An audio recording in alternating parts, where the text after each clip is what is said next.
aywa Modou Fall ñu dalal colonel Pape Sabouri Ndiaye directeur bu Descos daa mel ni li ñu doon waxtaanee ci loi ñoom soriwuñ leen parce que ñu ngi ci pàcc yeeg suuf si. waaw ñoom ñu ngi ci pàcc yeeg suuf si di xool di saytu itam. waaw occupation du sol mooy occupation du sol surtout irrégulières yi. parfois dañuy nekk doguma la de mais parfois ñoom dañuy nekk un mois ñu nekk star foo romb Descos ngay gis Descos ngay séen. léegi ci wàllu boobu moom la ñuy dalal sax moom Pape Sabouri xëy na laaj bu njëkk bi dafay aju ci Sénégalais yu bëri dégg nañ Descos mais xamuñu lan mooy mission réellement lan mooy Descos ñu ci bëri ci seen perception dañoo jàpp ne daal Descos foo ko déggee dafa ñëw pour toj tey jii ndax mën nga ñu leeralal mission wu Descos lan la déjà. voilà merci beaucoup monsieur Fall maa lay gërëm di sant bu baax. jërëjëf ngeen ma jox occasion ak opportunité. moo ñëw waxtaan ak yéen ci wàllu Descos. sawar na ci lool parce que nekk na loo xamante ne. li ngay wax c'est très important mon colonel te man j'ai du mal à vous entendre xamu ba xam masque bi la. mais bon ici moom on tient à vous rassurer qu'on a pris quand même les gestes barrières. donc xaw ma nag ba xam masque bi dina ma dañ parce que mon colonel li ngay wax dégguñu ko de. donc mënul dañ. bon je comprends que da ngay koy bàyyi noonu. waaw d'accord on comprend mais mën nga ko dindi rek. voilà on a respecté les gestes barrières. merci ok jërëjëf. très bien merci beaucoup. voilà donc je disais simplement que maa ngi leen di gërëm di leen sant bu baax a baax. ci li ngeen ma jox occasion. ma teew fii pour waxtaanee li nga xamante ne moo ñu gën a soxal tey. mu wàllu foncier ak ni ñu koy doxalee. Descos pàcc la bu service public bu état du Sénégal bu ñu créé en 2004 pour accompagner état bi ci lépp luy. méngoo ak tabaxin ci Sénégal. accompagner urbanisme également. ak l'ensemble des services de l'État ci lépp loo xamante wàllu aménagement la dans le cadre de l'anticipation des missions de l'État. donc suñu mission fondamentalement mission prévention la. aar askan wi sensibiliser leen. xamal leen li nga xamante ne moom la war a def ci wàllu tabax. wala mu koy song ak li nga xamante ne également jëm ci wàllu lotissement ak lépp lu jëm ci morcellement ak yooyu. donc mission bi ëmb na lépp loo xamante ne mooy territoire national jëm ci code du domaine national dañ koy aar code du domaine de l'État ci sukkandiku pour aar domaine état domaine national sukkandiku aussi ci code forestier pour aar li nga xamante ne mooy les zones forestières sukkandiku ci code minier ak code environnemental pour aar li nga xamante ne mooy le domaine minier du Sénégal ak le domaine environnemental donc code yooyu yëpp dañu koy ci sukkandiku pour mën a li nga xamante ne mooy suñu mission bu loolu weesoo aussi lépp loo xamante ne contentieux la ak litige foncier yaa xam da nga am sa terrain nit ñoo tabax ci kawam yaa xam da ci dee tabax dugg 1 mètre carré ci sa biir terrain nooy def bi loolu dañ. très bien suñu mission. loolu am na solo dina tax ba par exemple boo jëndee terrain boo xam ne kenn ku xaw a lu wala jubadi jaay ko daaw da jaay ko moor ñoom ñaar ñëpp ñëw tabax je pense que war nañ gën a mën a ibbi waxtaan pour askan bi laata ngay dem di tabax ci terrain jaam parfois sax ñoom ñaar ñëpp dañ leen di tooñ faf ñaar ñu koy xëccoo kenn du ko ci moom et on a vu ci semaine bi ay démolition yu bëri Mbour Tivaouane Peulh et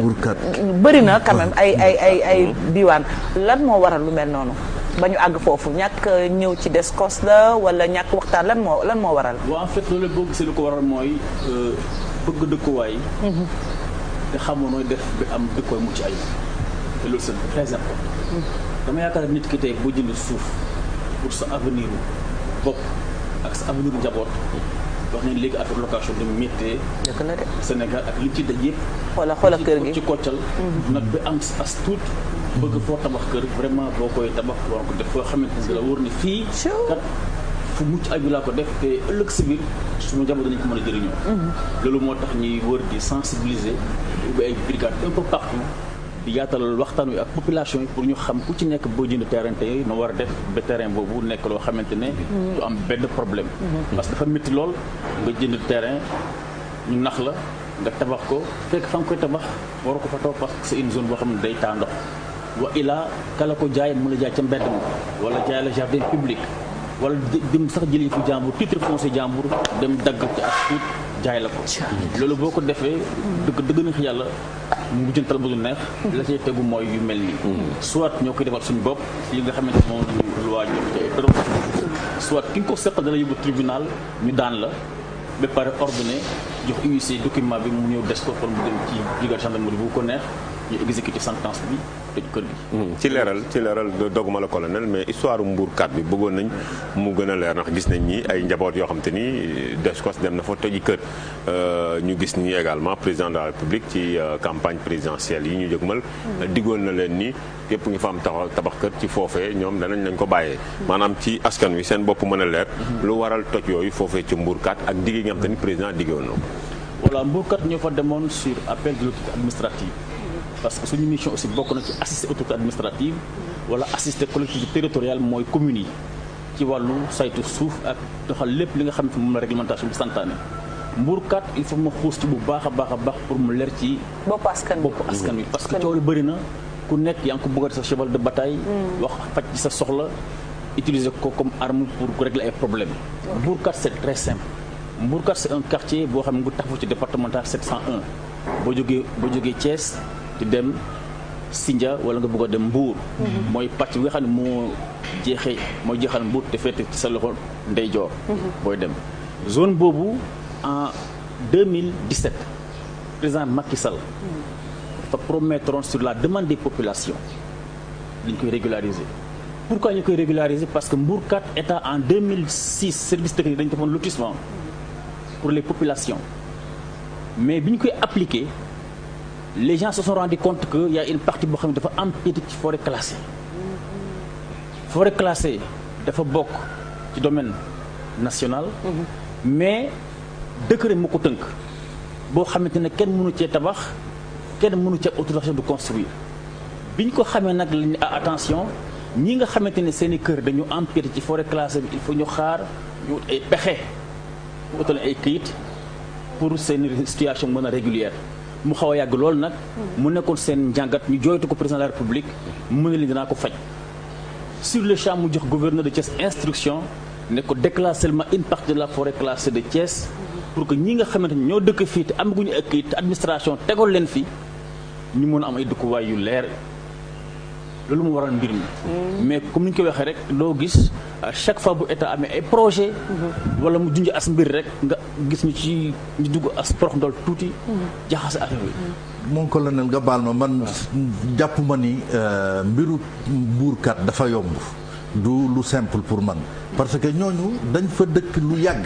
ñu seetaan leen ñu dëkk ba tabax seeni disons habitat ba yàgg fa ñu xëy bés ñu ni da ngeen a nekk ci forêt classée bi lu tax anticiper wu leen ni leen bu leen tabax interdire leen ñu bañ a approfondir seeni bâtiment que ngeen xaar ba ñu tabax ba pare ngeen ni ñëw di toj ñoo dégguwul dama la ne Mbourkat en tant que lotissement bi environ 80 hectares la woon mais depuis 2017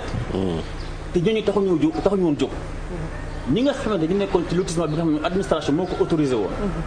te ñu tabax ba dëkk kenn amul ci ñoom benn problème kenn déggee leen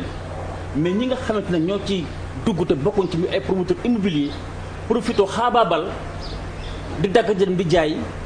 ci ay 500 000 francs xam nga kër bi ñu la ko jaay biir Thiès presque à 500 000 francs war nga xam ne lii am na lu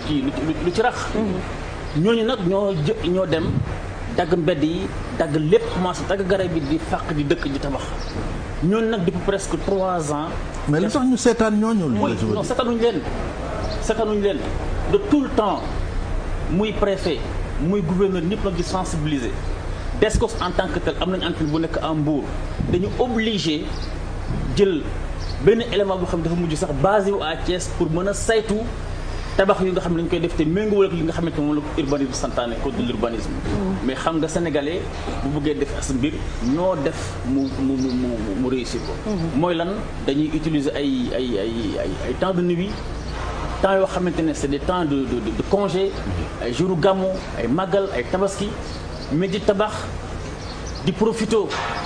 bâtiment yoo xamante ne boo ci laal li sax mu daanu loolu lépp parce que simplement ñu ngi séntu ne bés bu ñu déclassé forêt boobu soit dañuy def ay impense wala dañuy bàyyi fa ñu nekk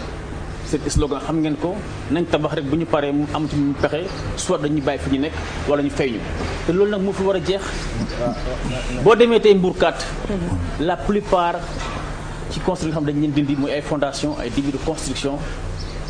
lépp dañ ko bind arrêt Descos arrêt Descos mooy Descos ñëw na fi pour alerter leen avertir leen. kon mur yi tabax yi ñuy gis ñuy bind arrêt d'escos yëpp yooyu dañu war a arrêté. bu ngeen fekk arrêt d'escos encore une sensibilisation lay defar ci côté boobu muy pour fii muy pour feneen fépp fooy dox ba gis arrêt d'escos xamal ne soit kër gi ci boppam. dañ koo tabax dafa am ci terrain jàmbur wala ka koy tabax amagul autorisation de construire pour tabax ko wa ila zone bi ci boppam mooy zone boo xamante ne tabax ci boppam moo ko war a nekk. wóorul tabax fa donc c'est un appel encore une alerte que je lance. à l'endroit des populations arrêt d'escos fu ngeen ko gis rek taxaw leen mais léegi nag li ñu gën a constaté mooy da ngay fekk fu ñu def arrêt d'escos en rouge nga gis maçon bu ñëw tàpp ci ciment raax ko continuer wala mu dem jël peinture carrément lâché ko loolu dañ ko def pour képp ku ñëw gis arrêt d'escos ñu war a laa jaay terrain fa war nga xam ne ah fii kat mais jaay ni kat wóorul du ma dugg sama loxo fii et ça c'est très important pédagogie boobu la ñu utiliser partout au niveau du Sénégal foo dem te à travers le territoire national da nga koy gis arrêt d'escos dans le cadre de la sensibilisation suñu liggéey nag du kese démolir peut-être mooy partie bi nga xamante ne c'est spectaculaire parce que ay yuuxu ci am ay émotion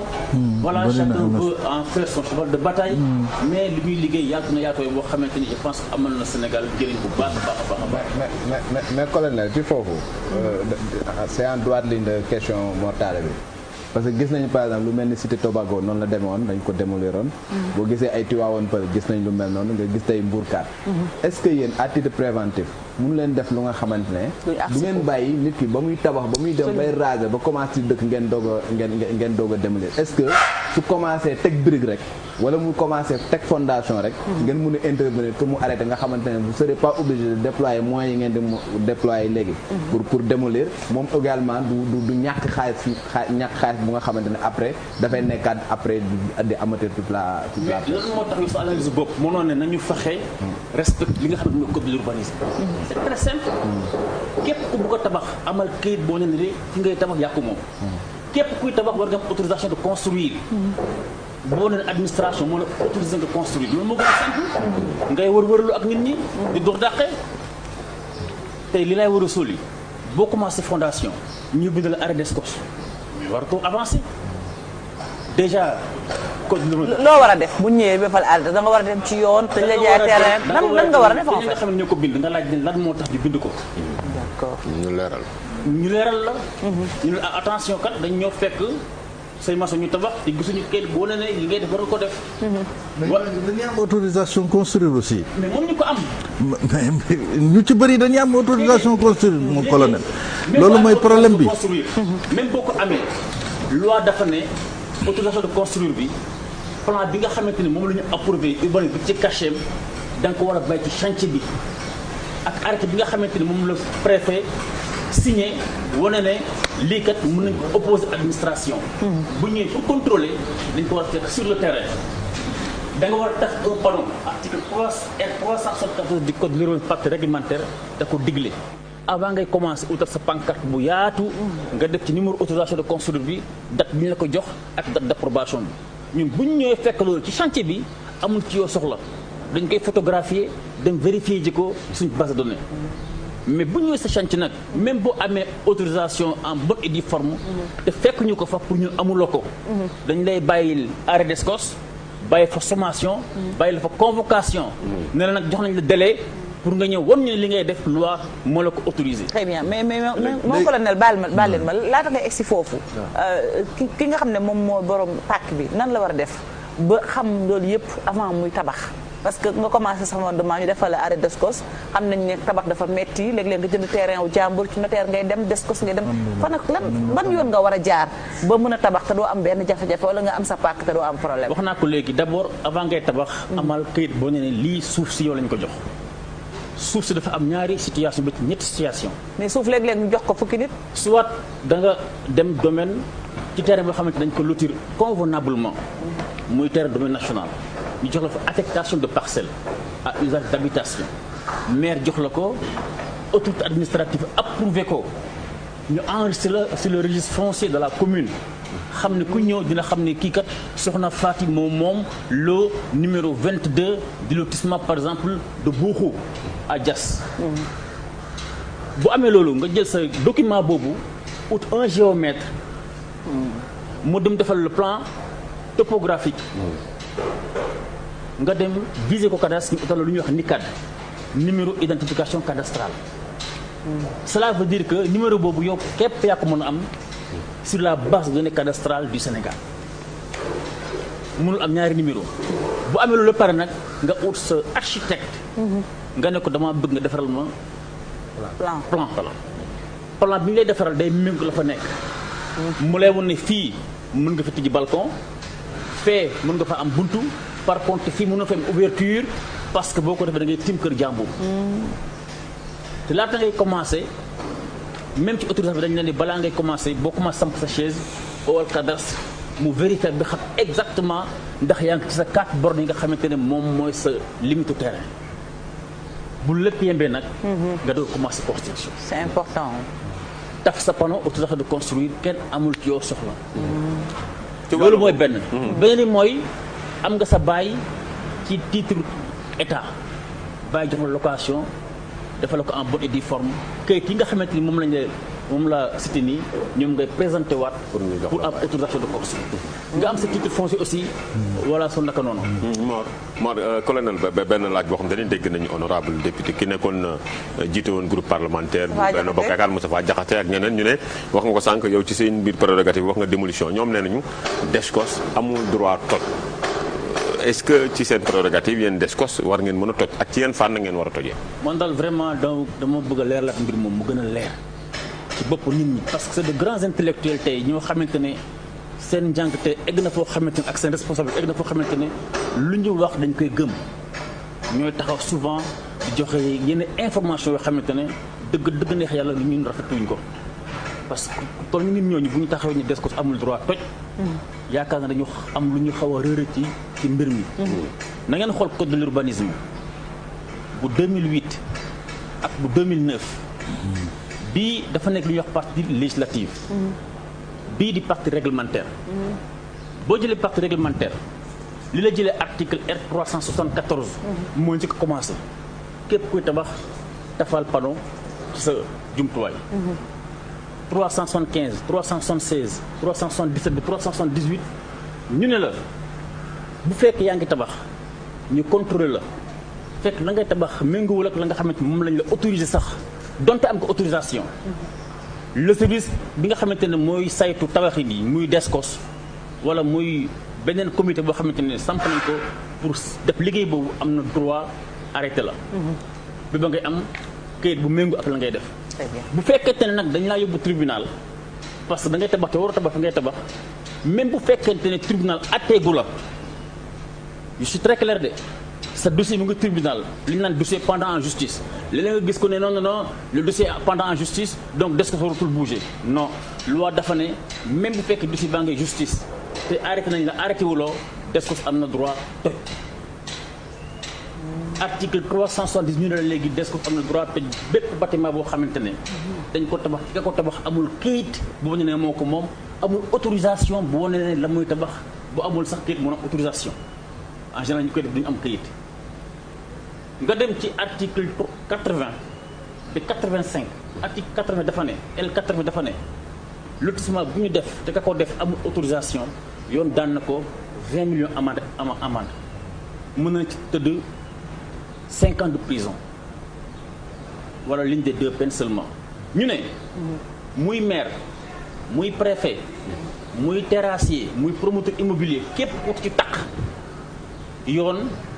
daan na la daan boobu nga xamante ne 4 heures lotissement bi moo ko def article 80 ñun article 86 l'autorité en charge ki nga xamante ne moom la loi jox sañ-sañ mu saytu suuf si am na droit bu fekkee def na la description contradictoire des biens à démolir mooy ñëw na xool na ne commencé nga fondation photo na ko def na ci rapport am na droit toj ko ak fu mu munti nekk tabax bi nu mu yaatoo ak nu mu yànj ak fu mu munti nekk tey bu fekkee te yaa ngi tabax te amoo kayit amoo autorisation am nañu droit toj sans ñu dem tribunal. waaw mais fi mu ne loolu nii mooy démolition extrajudiciaire. mais mon colonel may ma tuuti rek. maintenant démolition. dans le cadre d'une décision de justice. waaw. dama bëgg a citer l'affaire de Maïmouna Bousso. fii Ngor Almadi. Ngor Almadi avec la famille Tall. dañ dem bi tribunal xeex pendant 10 ans dem bi cour de cassation tribunal ne léegi bâtiment bi ku tabax amul këyit mu ngi tabax si biir titre foncier jàmbur ñu ordonné pour ñu démolir bâtiment bi. Dans ce cas même bu ñu loi may sañ-sañ ñu def ko sax dañu privilégier bàyyi huissier de justice mu def ses prérogatives les plus régaliennes mooy lan daf ñuy saisir par réquisition ñu dossier bi saytu ko càmbaraat ko defaat le circuit inverse ba mu wóor ñu dossier bi jóge tribunal kat ñoom ñoo ko signé. bi ñu wóoruñu ne c'est pas du faux parce que ça peut arriver su boobaa nag ñu jël suñu jumtuwaay accompagner huissier bi. mu exécuter décision bi. Donc voilà les deux modes yi nga xamante ne moom la DSCOS di utiliser pour démolir. Voie judiciaire, voie extrajudiciaire. Voie extrajudiciaire, c'est les articles L80 ba L85 wala R374 wala ba R378 loolu nag loi moo ko wax moo ñu tënk ñëpp et nul n'est censé ignorer la loi ñu koy wax ne vraiment je les renvoie à consulter franchement ce code. J'ai vu quelqu'un citer le décret de 2007 avec voilà dafa juum. Décret 2007 boobu ñu cité ci journaux yi. C'est un décret qui a créé la section domaniale de la gendarmerie nationale. Parce que gendarmerie nationale c'est un corps boo xamante ne am na compétence en toute matière ñu ngi ci jaww ji ñu ngi ci ndox mi ñu ngi ci suuf si ñu ngi ci économie bi on fait tout. Donc loi boobu buñ ci indi ay dernière question. waaw mais mon colonel fi mu ne nii contradiction bi nekk Thiès man laa lay indil mbuurkat parce que toj ngeen yenn bâtiment yi mais dañ leen a wax ngeen arrêté yeneen bâtiment yi tojuñu ko parce que tout simplement autorités yi décidé nañu ñu arrêté. Est-ce que loolu également du lor ñi nga xam ni toj nañ seen bâtiment ba pare en plus ci Covid bi la ñu nekk. Ça a remis en cause tous les fondements yi nga xam ni sunu pays ba da cee nekk. nit ñi nekk ci ay jafe-jafe ak tabax kër ni mu méttee je parle pas sous le coup de l'émotion mais yéen ngeen jàpp ni ñooñu dañoo war a toj seen kër est-ce que amul benn délai boo xam ni yéen da ngeen koy may nit ñi ñu jéem a seetaat seen bopp. ba Covid bi jàll par exemple ngeen ce soir yenn toj yi ngeen di toj parce que nit ñi déjà Covid bi dafa dal seen kaw. rapidement ma ne kii tabax guddi di tabax jour gàmmu faalul Covid du ñu utiliser occasion boobu. pour yàq dëkk bi ñun suñu mission c'est une mission de prévention li ñuy def pour askan wi moo tax ñu koy def dañ ne cadre de vie dëkkuwaay bu mucc ayib. pour mën a permettre population yi fa nekk am jàmm pour tey et pour l'avenir am ay mbedd yu normal am ay équipement bu lakk-lakk amee sapeurs-pompiers mën a intervenir gendarmerie mën a intervenir bu ñu leen bàyyee dans ce désordre là dans cette anarchie dañuy créer lu ñuy wax bidonville te bidonville li ñu ci am ci Sénégal déjà dafa takku mënuñ guñ ko régler dootuñu bàyyi leneen di ci yokk non kon normalement quartier yu bëri ngeen waroon toj Dakar li ma ci teg mooy délai bi ngay wax waaw lii lépp ay suma y en a plus de 200 dama ci jël quelques-unes dañ lay avertir sommé la nga signé ñu jox la papier classé benn papier pour au cas boo contesté mais malgré tout ça il continue tabax. Mais qu'est-ce qu'on va faire? C'est quand même compliqué. Est-ce qu'on va croiser les bras? ñu bàyyi ñenn ñi yàq dëkk bi. mais mbuurkat li ko gën a simple c'est juste un petit fait. la nga xamante ne moom la état autorisé woon kenn laalu ko dañuy gàmmu ñu di raas dem ña fa dugg nag suux pour lor askan bi ñoo la ñu attaqué. loolu moo lañ fa def yaakaar naa c'est un coup d'arrêt bu ñu def pour dakkal mbir mi. Très bien. Colonel, rapidement une dernière question. sànq da nga wax ne da ngeen di ñëw ngeen def arrêt DSCOS ñenn ñëw daal di jël seen lasso daal di wala ñu kii ñooñu lan moo leen ci mën a fekk. Rapidement, 30 secondes, on est rattrapé. C'est une infraction très grave. C'est la prison. Parce que c'est la violation d'une sommation. Très bien. L'article R376 377 wax na ko. képp ku violé sommation DSCOS. la ca tegu mooy démolition. jërëjëf colonel Pape Sambou Ndiaye moo nekkoon sunu invité ñu dem léegi à la présidence.